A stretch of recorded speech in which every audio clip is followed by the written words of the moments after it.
Hi there.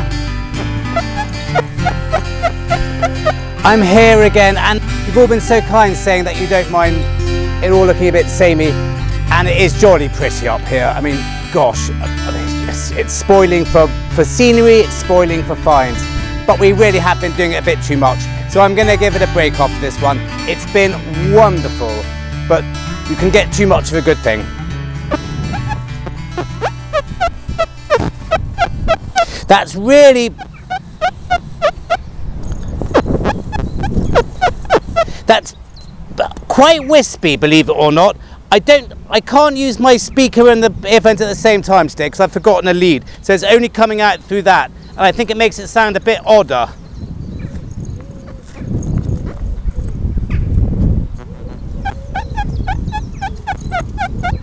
Well, very squeaky.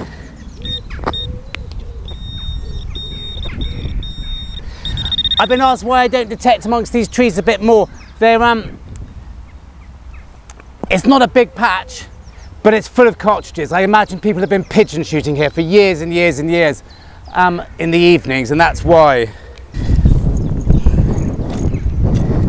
I'd just be digging up cartridges all day. I suspect this is one as well.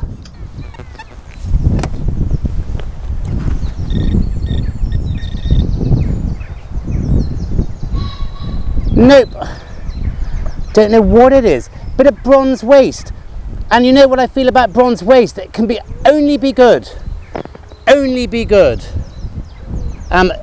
Gosh, it's quite a nice little blob, that. It's quite ornate, but I don't think it's more than a blob.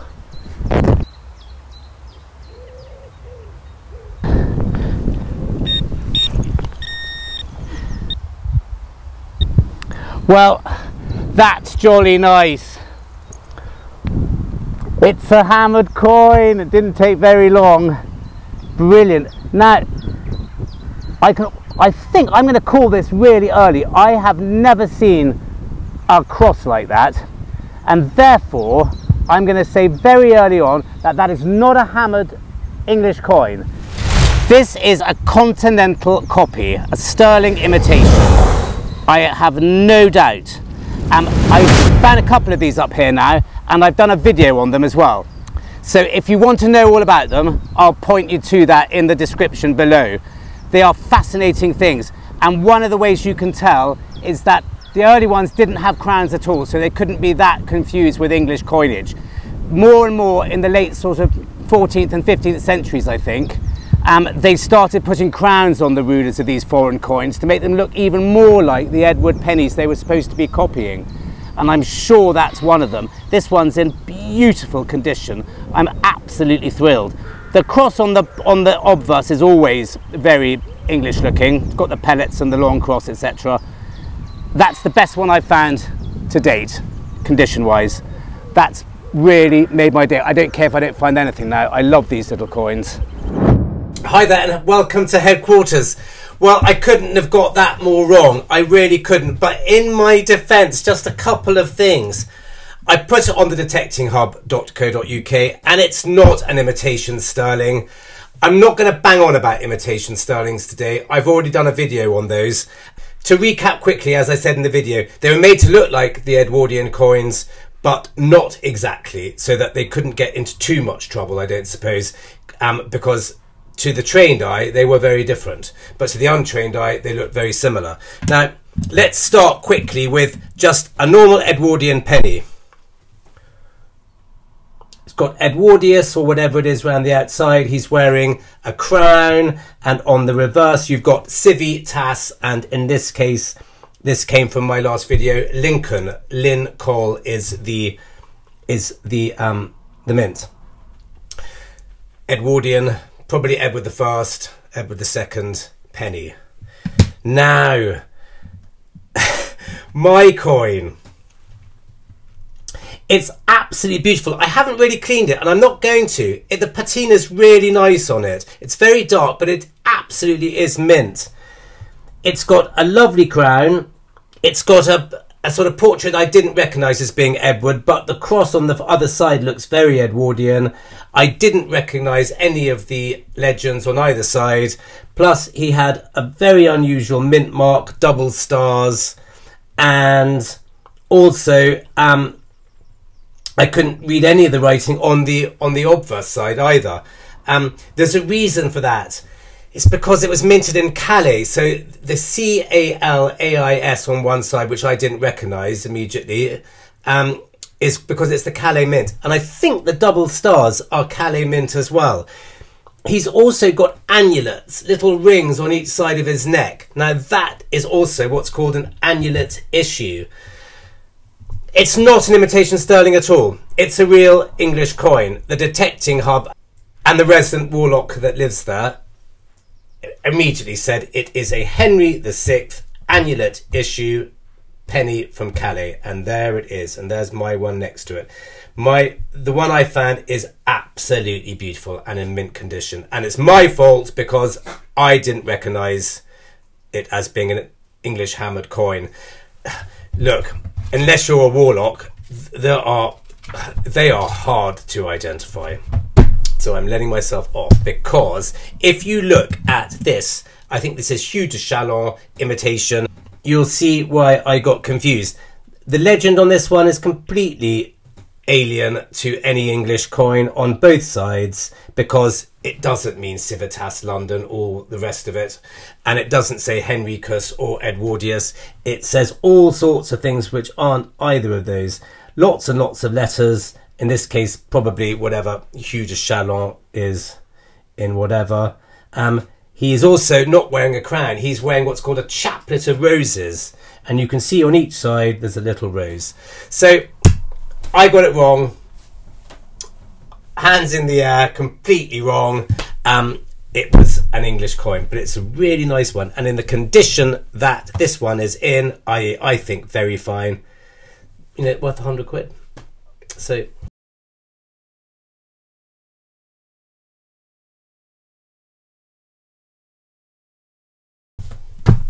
brilliant. Back to the fields. But it's the faintest signal I've had all day. But very clear and faint. I don't think it's iron.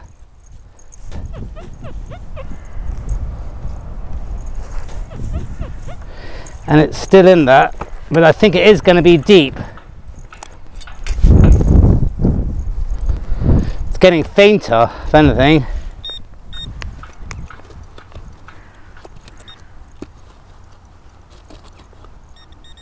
Right, I think I've located it roughly on that side.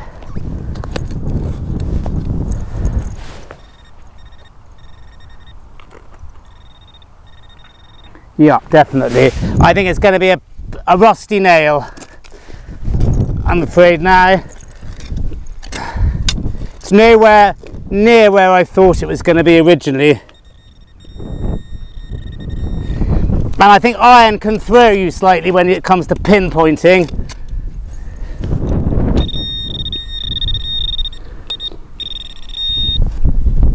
Well, I can see it. 2p, hooray! Do you know what? I found about £8 today in old and new pounds and 20p's and 50p's. Modern coinage everywhere.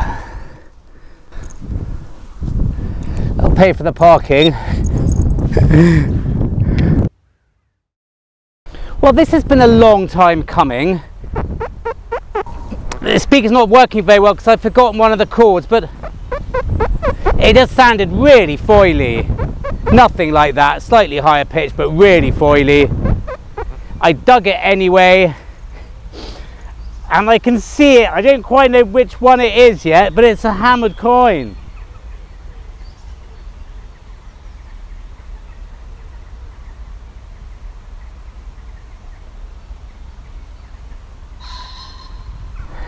It's not in very good condition. It's very, very worn. I think it's an... God, I'm not even going to call it. I've no idea. Very, very silvery and very, very small and fine. I'll put it on the detectinghub.co.uk, information below. A brilliant forum full of really nice people, including several warlocks who can identify coins before you even send them images of them. They do it telepathically, and they'll know what that is, I'm sure, even though I haven't a clue. But yeah, very nice.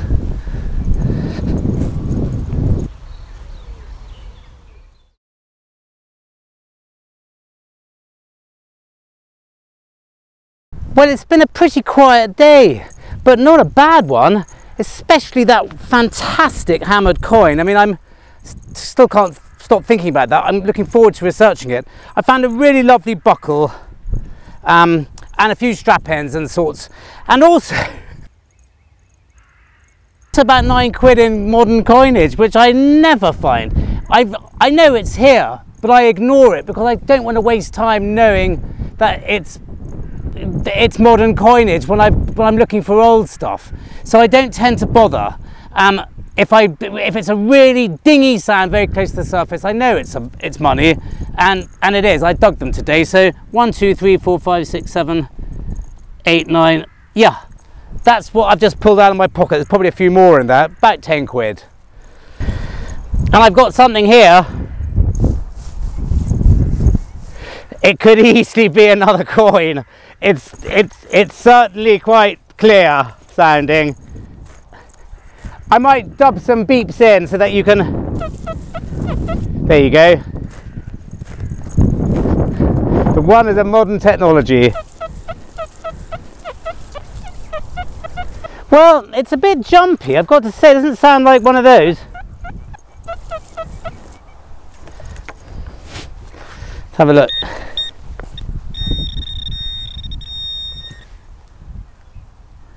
Oh, something very modern, shiny and aluminium. God knows what. End of a pen or something, I imagine. It's been a bit like that today, but I'm going to go and get myself an ice cream with all that lolly. I've not found many of these. If it's what I think it is, it's a dagger shape. The end of your sort of dagger scabbard, I think. I can't think what else it would be. I've seen plenty of photographs of them. And other people having found them, but I've never found one myself, I don't think, until now. I don't know how old it is, but that's rather lovely.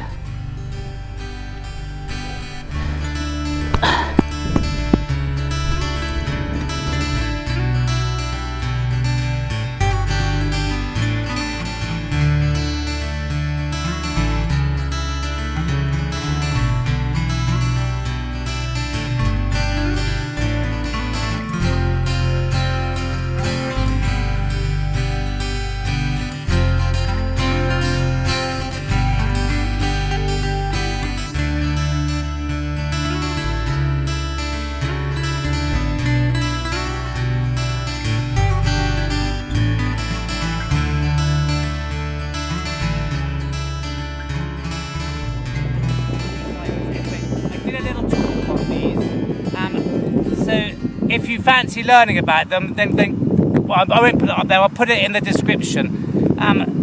If you fancy knowing a bit more about them, it might be worth looking at that video. But wow, this is a beautiful one, and being lead and disc shaped, you can imagine it didn't make much of a particularly nice sound. It sounded very sort of low and boring. But wow, I mean, that is really...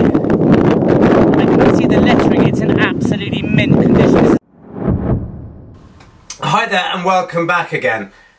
I got seriously excited about this because it is the one of these Boy Bishop tokens that I didn't have. I've found several of the penny types. I've even found a half-groat type, which I think is the rarest.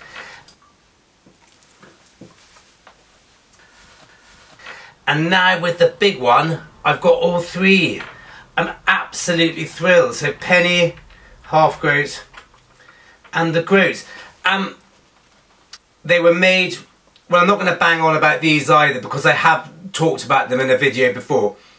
I'll put the link to it if you're interested in the description. But I didn't know they were made in 3 sizes because previous to very recently, I'd only ever found these ones. but they do make them in groat and half groat sizes. Now, they all date to between, I think, the 14th, late 14th and early 16th century. With the Reformation, they slightly went out of fashion for sort of obvious reasons. They were a very sort of Catholic thing, you know, praying to saints and having boy bishops, etc., things like that. By the end of the 16th century, I think they were pretty scarce. And they are also, as I talk about in the previous video, they're very local to East Anglia, mainly Bury St Edmunds, Norwich, Thetford, places like that, I believe, where the cult of the boy bishop, as it were, was at its strongest. So even though they are found all over the country, they're mainly localised to that part of East Anglia.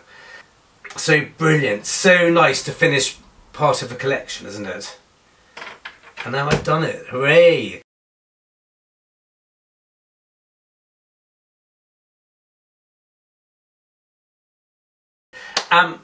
Part of the video went tasky. Tasks, come here. Up, up, up, up. When, as always, I prove that Tasky is alive and well. And I've started off a slightly new venture, which I'm starting next week. And it's going to be, well, I might do a video on it. I'm quite excited. But it means he'll be able to come out with me lots, because I'm going to be sticking on areas that I know really well and that he will be really safe in. Even if he runs away, it doesn't really matter, because he's in the middle of nowhere and I know the land really well. Go on then, Task. Someone wants to go out. Anyway, thank you very much for watching, and back to the fields. I mean, that is the best one I've found. I can read all the things on it. It's an absolute stonker. Beautiful. Wow, what a day. It's been hard going, but really, really good fun. And we've found 3 or 4 beautiful things. Well, we might have to call it a day on this one. It's starting to rain. I think I've got something fabulous here. It's small in silver, and I don't think it's hammered. Well, it is hammered. I thought it might be Saxon or Celtic. Celtic even, sorry, for those who picked me up on that. It's a tiny little hammered coin in lovely condition. I think it might be a halfpenny, a halfpenny, an Edward halfpenny.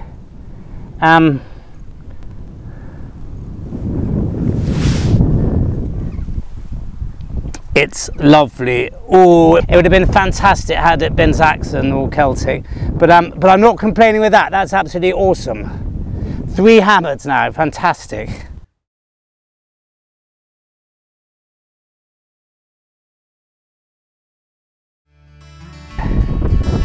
Well, I think on that note I might call it a day. It's been really good fun. Really enjoyed it, but it's been hard going. They've been hard fought, all those. Thank you very much for joining me. See you next time.